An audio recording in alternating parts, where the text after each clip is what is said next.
What's up, Nut Nation, and welcome back to another video.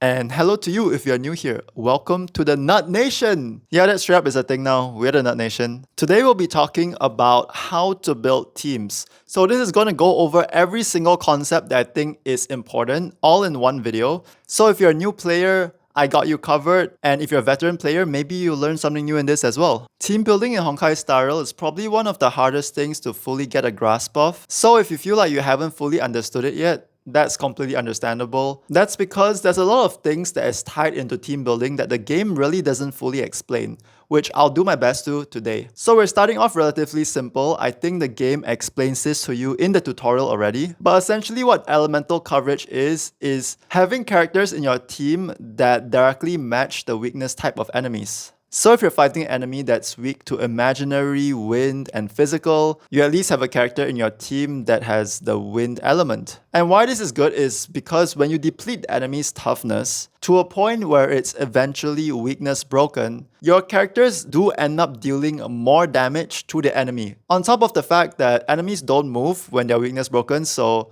they don't do damage to you, which increases the chance of you surviving and generally just elevates the level of comfort that you have when fighting them. Something that you might not know is that enemies have resistances to every single type of element except the elements that they are weak to. So for example, the enemy that's weak to wind, imaginary, physical will have resistance to every element beside those. Which basically means that characters that aren't either wind, physical, or imaginary will do less damage to that enemy. This is why, very understandably, when you talk to a lot of people and just ask them for advice on how to make a good account, something that they will often bring up is having elemental coverage, or having 1 DPS of every element. Because that way you have the correct tools in every situation regardless of enemy weakness to deal with them the most effectively. So yes, there are a lot of benefits for building a character of every single element.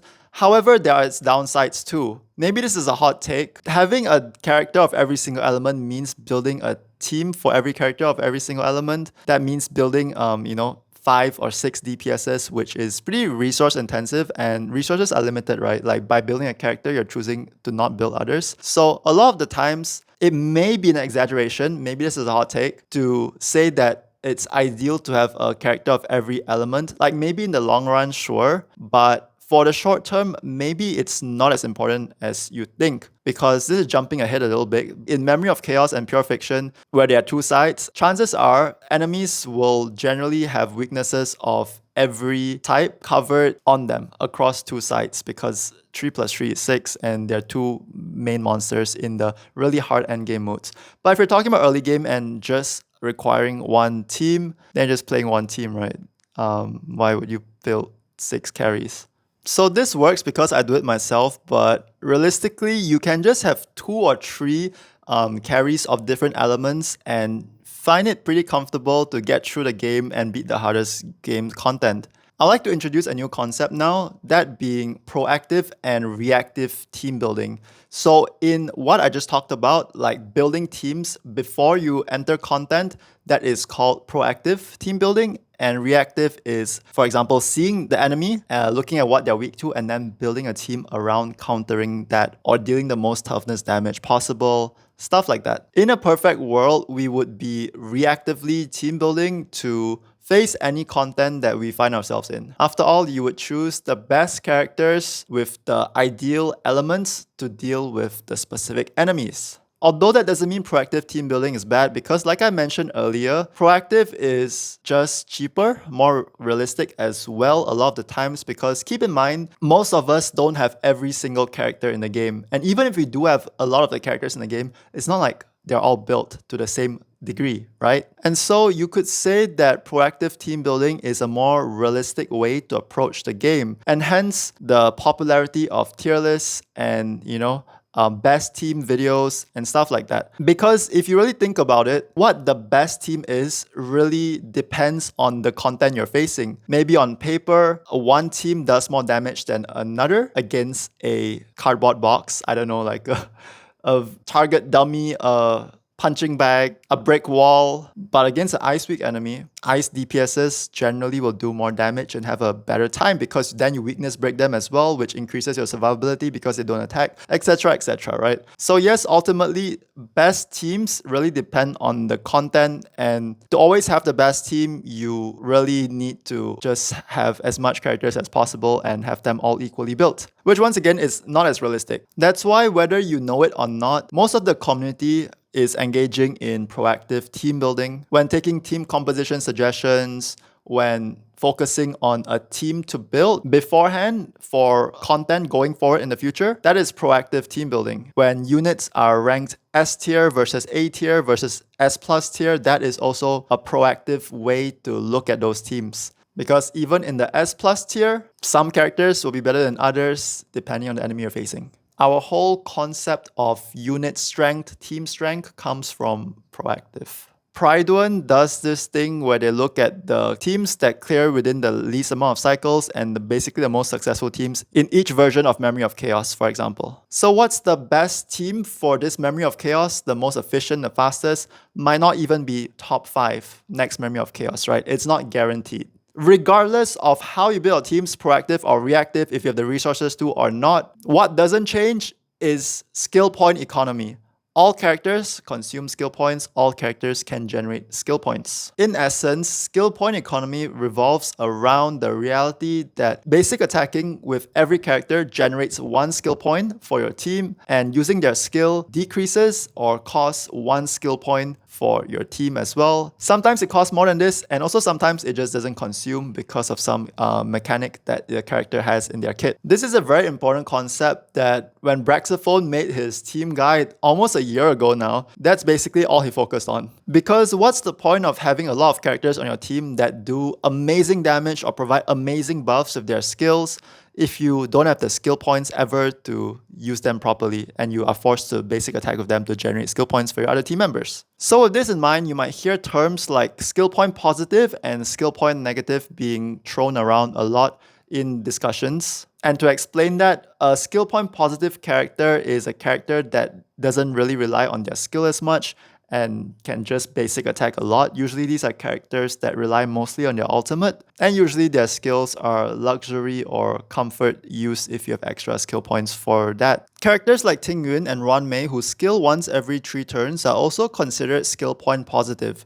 Because yes, they do consume 1 skill point when they use their skill. However, in the next 2 turns, they make up for it by generating 2 skill points. So overall, they're up 1 skill point because it's -1 + 1 + 1. Which equals to 1. Whereas a character like Luocha, who if you don't skill at all within 3 turns, is very, very skill point positive because then in 3 turns he generates 3 skill points. So there are varying degrees of skill point positive and also skill point negative, which we'll talk about now. Skill point negative characters are characters that like to spam their skill a lot. Basically, using their basics provides no value to the team. These are usually main damage dealers that heavily rely on their skills to do damage. Sure, they can use their basics to do damage, but it's usually not even close to the damage they do with their skills. And the thing is, using your skills generate more energy for the character as well. Using your basic attacks generate 20 energy for a character across all characters, and using your skill generates 30 energy for every character except Acheron. So having your main DPS spam their skill a lot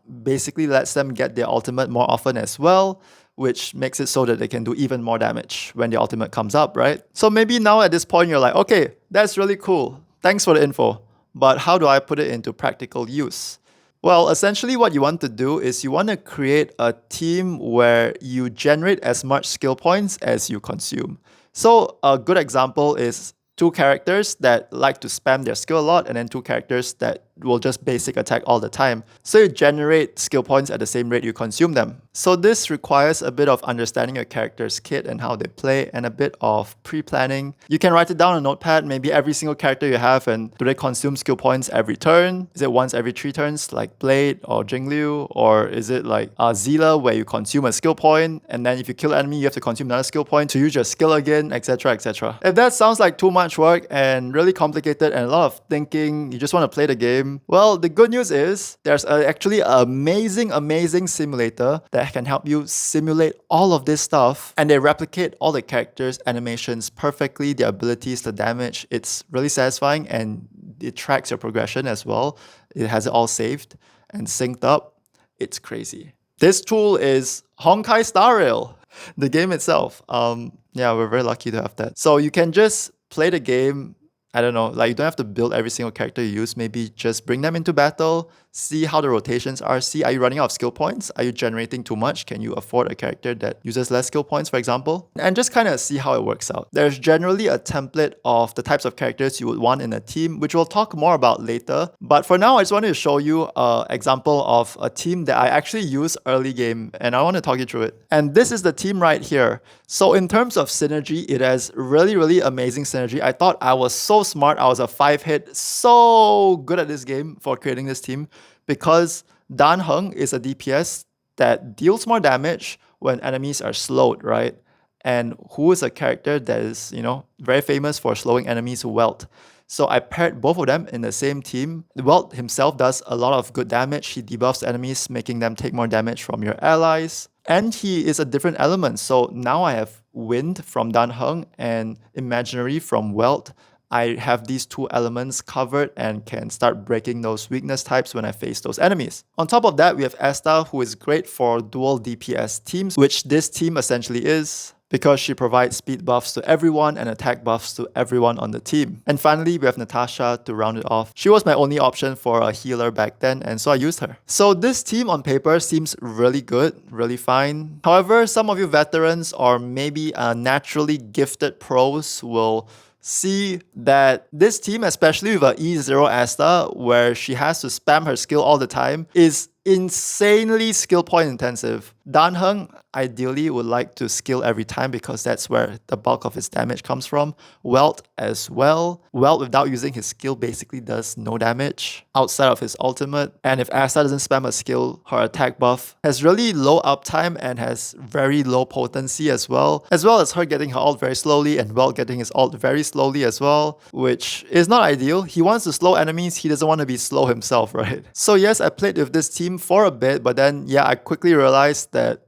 my characters weren't doing what they're supposed to do and skill points were a real tough thing to maintain. So I changed Asta over to Tingyun, which massively helped. So now we have Tingyun who consumes skill points once every 3 turns essentially, and Natasha that can always use her basics and use her skill whenever she just needs to emergency heal. And after that, it's just Dan Heng and Welt that can consume skill points every turn. Even then, because Tingyun has to use skill once every 3 turns at the least to be effective, this team did still run into skill point problems sometimes, but it's just really not as bad as with the Asta team. And so overall, I would say this team is better than the previous one because of the skill point economy and the fact that, the characters that are supposed to do damage get more chances to actually use their skill and do more damage. Even though I didn't mention this earlier, but the Asta team synergy is insane if it actually worked. Seeing as how Asta speeds up the whole team as well and Welt slows enemies makes it so that you can move more frequently than enemies as well. She also provides team-wide buffs as opposed to Tingyun's that only buffs one ally. But overall this is better because of the set reasons. So generally, if you have 2 skill point negative characters and 2 skill point positive characters, that kind of balances out. But at the end of the day, it also depends how skill point negative and how skill point positive your characters are.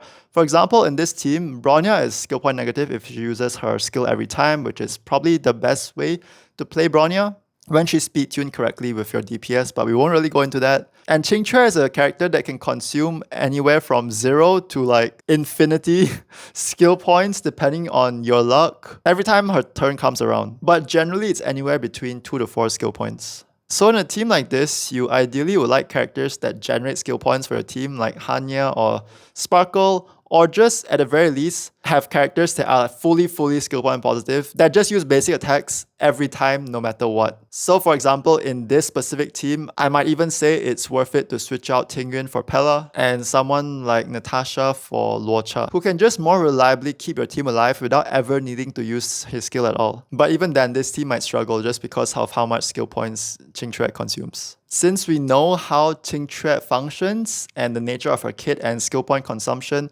Sparkle being really good in this team just makes a lot of sense. Which brings me into my next point, which is understanding the character's kits. If you're someone who's starting out and is relatively new at this game, or someone who just hasn't fully explored all their characters yet, I think it's really worth it just to spend some time. I know this might seem time consuming and maybe you don't like reading because reading is cringe, but sit down and just go through your character's kits, right? Just read them through once, maybe play them in a trial if they're ever a 4-star featured on the 5-star banner, or yeah, maybe just try them out, even the 5 stars in the trial. But generally, if you are pulling a 5-star, you're going to build them. It's usually the 4 stars that you don't build. Anyway, just get a feel of them, understand them, maybe watch a guide or two if you really have time. Because at the end of the day, this is a game. This isn't rocket science. It's meant to be understandable and easy. So I trust you that if you just spend a bit of time, you can do it. You can understand just the basics of their kits. And really the basic is all you need to know. There's no really complicated stuff. And to make it even simpler for you, I'll just say that there are essentially only 3 types of characters in this game that you have to look out for. The first type is characters that directly do damage to the enemy. The second type is characters that amplify the damage of your other characters. So characters that help your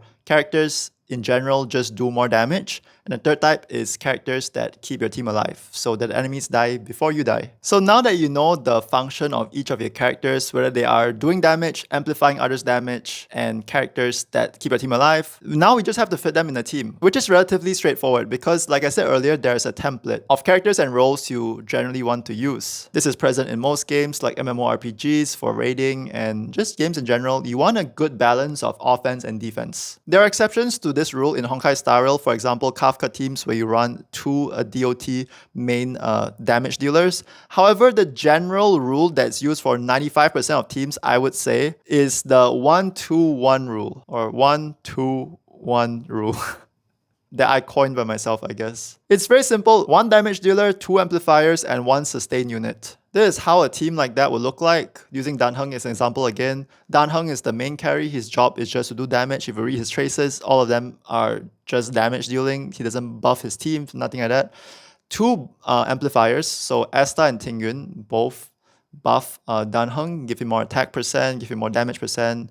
Tingyun gives him more energy, etc., etc. And then sustain to keep your team alive as they do their stuff, Natasha. Just go look at all the popular teams. They generally follow this template as well. For example, this is a very popular Acheron team. Acheron, the main damage dealer. Silwolf and Pella, they are there to make the enemies take more damage through their debuffs. So they essentially serve the same purpose as Harmony units that directly buff your character's damage. They just indirectly do it. And finally, Nutty, or the Fire Trailblazer, for helping to keep your team alive. A variation of this could be Japart, Fu Xuan, Lynx. Instead of Silverwolf, you could put Guinaifen, etc., etc. But for example, this is generally Acheron's best team because Silverwolf amplifies Acheron's damage the most because she does the most debuffs on enemies. And preservation units, especially the Fire Trailblazer, are generally regarded as the best for Acheron because they can equip this light cone trend of the universal market that applies a debuff to the enemy whenever the character is attacked. And also Fire Trailblazer has a taunt, which is also a debuff, so it helps Acheron generate her stacks. So that's why it's nice to generally know what your main DPS does, and most teams are built centered around the main damage dealer because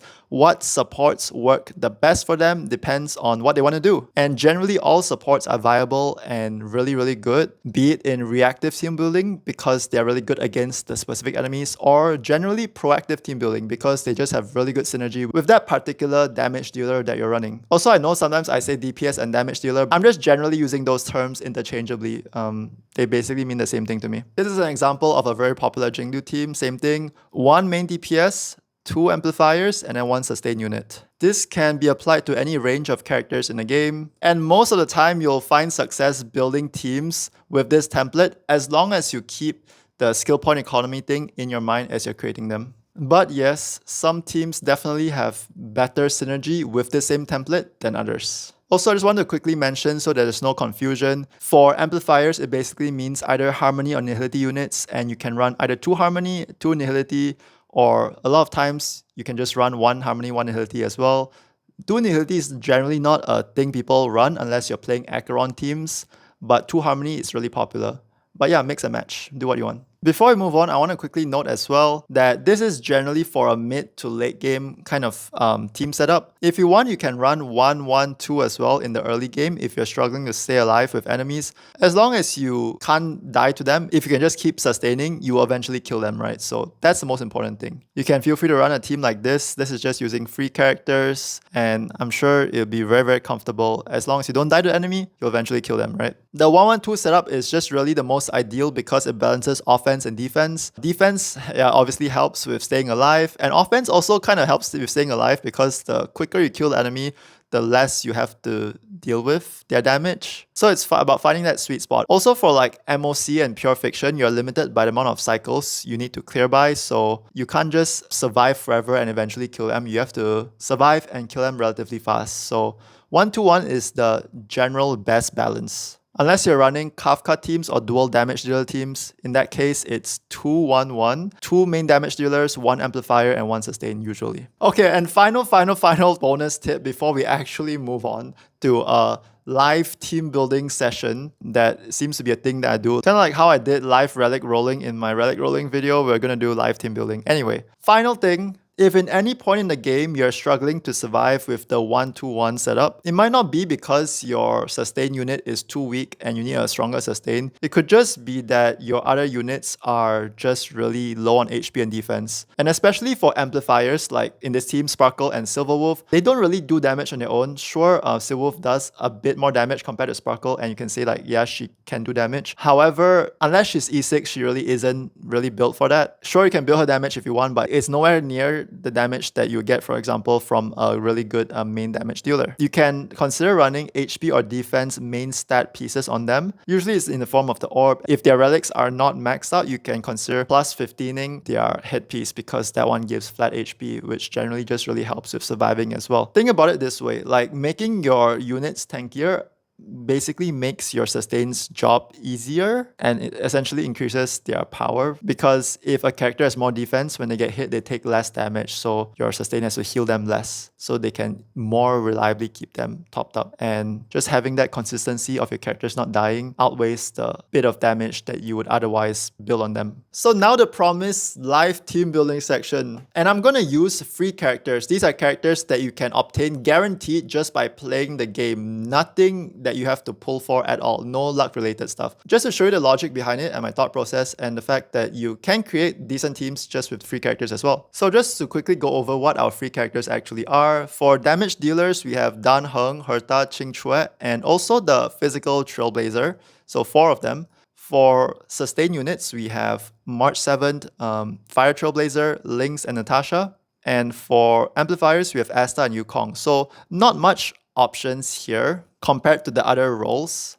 So for the early game, I showed this team earlier, but I think something like this would be the best because you have 2 sustain units that can help you survive. You can change this to 1 sustain unit later as you face content that requires you to clear within certain times, like Memory of Chaos and Pure Fiction. However, for now, you just need 1 team and you just need to survive. So this is looking pretty good. Dan Heng is interchangeable. You can change him out for either Qing Chue, Physical Trailblazer, or Herta. If you're playing right now, actually Doctor Ratio is another free unit, so you can use Doctor Ratio instead, which is a massive upgrade to these free units, especially if those free 4-star units are at low idolence. But I'm making this guide with the future in mind, and if you're watching this from the future, hi from the past, and if there's no Doctor Ratio that's free for you, then it's completely fine. There is still so many great units and ways to play this game. You don't need to rely on Doctor Ratio, right? I was going to say skill issue, but I don't want to piss people off. So anyway, we all have skill issue to some degree. I think the most important thing is that you want to improve, right?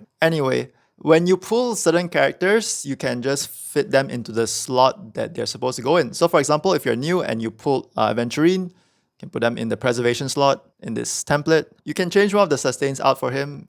I'll just use Japar as a placeholder for him because I don't have him on my account. And with Aventurine being as comfortable as he is, you might realize that actually now that I have Aventurine, enemies don't really get through my shield, so I don't really need Natasha. I don't need the healing.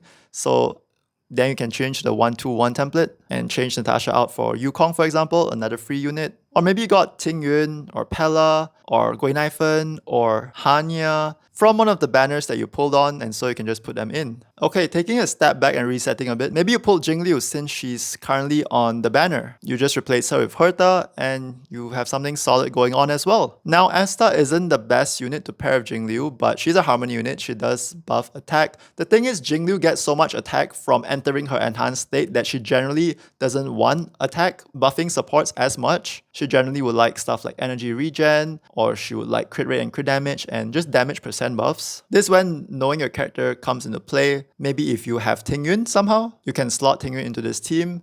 Sure, Ting Yun provides attack buffs as well, which, like, once again, Jingliu doesn't really want. But Ting Yun also provides damage percent from her ult. She provides energy so that Jingliu can ult more often. And that's really nice for Jingliu. So it's generally an upgrade over Asta. And maybe in this position, your Jingliu does so much damage that enemies generally die quicker, so you don't need sustains as much. So in this scenario, maybe you can replace one of the sustain units for a debuffer or a buffer. Maybe you got Pella, so your team starts to look something like this, which is honestly a pretty strong team, and a team I personally ran for a while before I got Bronya. So yeah, this is just to show you the progression of how your teams can go. Pella is generally a really good support for Jingliu as well, just to elaborate, because Pella shreds enemies' defenses. Jingliu gets so much self buffs already with the attack and crit rate for herself that debuffing the enemy generally is a big upgrade to her damage, compared to like more attack buffs from like Asta, for example. Now I'd like to talk about how pulling specific standard banner 5 stars, so if you lose a 50-50 or if you just get a character from the standard warp banner, how that changes things for you. For example, if you get Bailu, which is a massive upgrade in survivability to Fire Trailblazer and Natasha. I'll use Hook as a substitute because after a year of playing, I still haven't gotten Bailu. So yes, this is very dependent on what you pull and your account, right? But you know, that's what makes these games fun. Everyone's account is different and you play and react differently according to that. You put in Bailu and now you have a chance to maybe put a second amplifier to do 1-1 now, because now Bailu is enough to solo sustain your whole team. So now you're using Yukong, Asta, Dan Heng. But maybe this is not the best option because Asta and Yukong are really skill point intensive to keep up their buffs. And Dan Heng is skill point intensive as well as a main DPS. So maybe to combat this, we switch out one of the amplifiers for someone like Herta, who ideally likes to spam her skill as well to generate energy and to do more damage. However, she doesn't feel as bad if she just basic attacks as well, or only does her skills sometimes. Because a lot of the value comes from her follow-up attacks that she does whenever enemies are reduced below 50% HP. And to do that, it doesn't require skill points. So you can say she gets a lot of her value already just without using skill points. So maybe, I'm not saying this is a really good team, but this may be a better option to run than the Asta variation. I am aware that these are 2 DPSs, 1 amplifier and 1 sustain. However, yeah, it really depends on what you have. But running this team might just be better than running Dan Heng, Asta, Natasha, fire main character. Because you got Bailu now, right? And you want to play around that. Or you can just play the same team and substitute Natasha for Bailu. So maybe with this, you have way too much survivability, like it's literally impossible to kill you, but you find it quite hard to kill the enemy as well, and it's really time consuming. So yeah, it's a balance. Or maybe you pull Clara or Welt or Yanqing, one of the damage dealers. You can replace them with Dan Heng. And finally, maybe you pull Bronya, which is a really strong amplifier, but she's a unit that you have to really be careful about skill points with because she can consume a lot of it herself, and also like making your allies act more frequently, especially if they're going to use their elemental skill when they act, is going to drain a lot of skill points. That's why main damage dealers like Jingliu who consume less skill points are really good with her. Also, Bronya's buffs works really well with Jingliu. And if you have Bronya, maybe Jingliu is a really good character to pull because of that. Bronya is literally in Jingliu's best teams, like all of them. Or maybe you got a unit like Japart, so Aventurine wouldn't be as big of an upgrade for you, for example, than a unit like Sparkle or Runmei or any future upcoming amplifier unit that will help amplify the damage of your team, because survivability is generally taken care of already. It just depends what's a bigger upgrade and depends on what you need. So as you've been seeing in the footage in the background throughout the video, this is very cheap teams consisting mostly of free characters and 4 stars that are clearing some of the hardest content in the game, which is insane considering the fact that these characters that I'm using, these 4 stars, aren't even fully built, most of them, right? So with good team building, you can definitely go far in this game. And I don't want you to feel pressured to pull specific units because you feel like you need them. A lot of the times you can just read and understand the characters' kits and you can go far. Ultimately, I think the analogy I like to use is building a team is like building a combining mecha where the individual strength of the characters matter, but what's ultimately the most important is their synergy and what they combine into. Like you want a full-fledged fighting machine that can survive hits and dish out a lot of damage as well. You want an all-rounded, very good battle unit. Individual character strength really matters less than what they can combine into to do. For example, a team consisting of all these S+ tier units in most people's tier lists is probably not as strong as a more quote-unquote mid-Acheron team, or just a well-built Doctor Ratio team, or Clara team, or what have you, right? So if you have noticed, I've kind of been avoiding talking about each character specifically and each character's synergies specifically because I feel like it's more effective to spend time here teaching you how I think about all of this and how you can start to approach building teams regardless of the character. Regardless if a new character is released in the future, I think the same logic will apply. You just want characters that work together, characters that form a team that can self-sustain in terms of skill points and survivability. That's the most important. So if you're watching this guide in the future, I'm very, very confident that all of this still applies, even with all the new flashy characters that are getting released. This is because I really believe in this outlook of making do with what you have, like playing the hand that you have as well as you can. As long as you can do that, we will get more resources the more you play. We'll get more Jade. Better characters will get released. We will eventually get more and more units. As long as you know how to play the deck of hands, if you know how to play this relatively weaker hand of cards that you might have now if you're just starting out or if you feel like your count is in a bad place, just feel assured that if you know how to play this hand, there's no hand that you won't know how to play, especially going into the future, because then you can specifically choose what cards you add to your hand as well. It's crazy. It's amazing. There's a guaranteed mechanic in this game. You can guarantee characters. Also, I think it's generally a less pessimistic outlook that I'm trying to share than, oh my god, these characters are the best and they do their job so well. I feel like I need them. Right now, I'm lacking survivability. I feel like this character is what I need to patch that, or I need more damage. I need this character. All characters can do damage, as hopefully I am trying to show you. And if your luck sucks, that sucks. But all the more power to you if you make the best out of your shitty situation. That just means you're more of a gamer. I think it's more fun. You get more agency. And ultimately, that's what makes this a game. Your ability to play instead of a collection simulator where you need certain pieces to function and stuff, all pieces will function well in the correct situations. And that brings me to the final topic, which is a short one, but somewhat important: positioning. To understand this, we need to first understand taunt value and unit tankiness. So taunt value is something that's assigned to characters based on their path.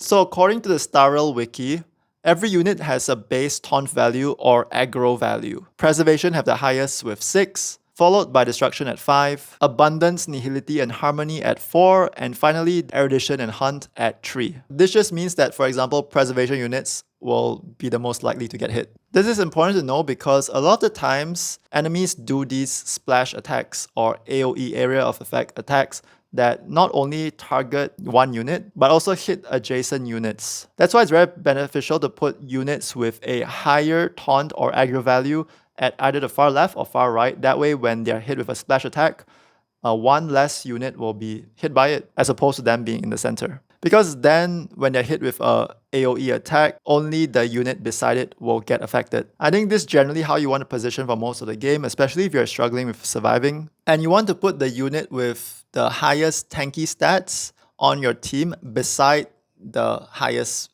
aggro value unit. So for example, in this team, I'm putting Pella next to Fu Xuan because Pella has the highest HP and defense on my team, aside from Fu Xuan, of course. But that's for earlier on in the game. In endgame, when you're trying to squeeze out as much damage as possible from your character, sometimes 1 or 2 energy can really matter in Memory of Chaos and Pure Fiction, trying to get that bit more damage out before the time frame that you have runs out. So in those scenarios, putting characters that would like those extra bits of energy beside your preservation unit can really help, because there's a mechanic, if you're not aware, that when you get hit, your characters generate energy depending on the type of hit. So some hits give you more energy, some less. But the baseline is whenever your characters are hit, you will generate energy. So yes, if you feel comfortable surviving and you would like that extra bit of energy, which translates into damage, then this is something that you can keep in mind as well. Wow, we are finally done. We're finally done. I don't know how long this will be in the video, but it's almost 2 hours now on the dot of me recording this. We're done. Man, okay. Thanks for sticking to the end. I really hope this helps. I think team building is something that we aren't really taught about in game, and so it can really get tricky, especially since so many characters are constantly being released. But hopefully this helps you feel more confident in building your best teams, because the best teams for every account is different. We don't have every single character in the game, so we can't replicate, the best teams for every Memory of Chaos. We can't replicate the best teams for every single Pure Fiction, since they rotate all the time. I think this is the main thing that in the end game people are struggling with as well. Seeing as that's a very common question I get whenever I do account reviews. We call it account therapy because we're trying to help people more so than grade already good accounts on stream. The link in the description if you want to come say hi. Type XDD in the chat if you do, and feel free to ask me any questions that you might have on my stream. I'm gonna have to go edit this 2-hour long recording now. I don't know how long this video will turn out. Let me know your thoughts in the comments. Drink water, take care of yourself. I appreciate you. Till next time, Nut Nation. Bye bye.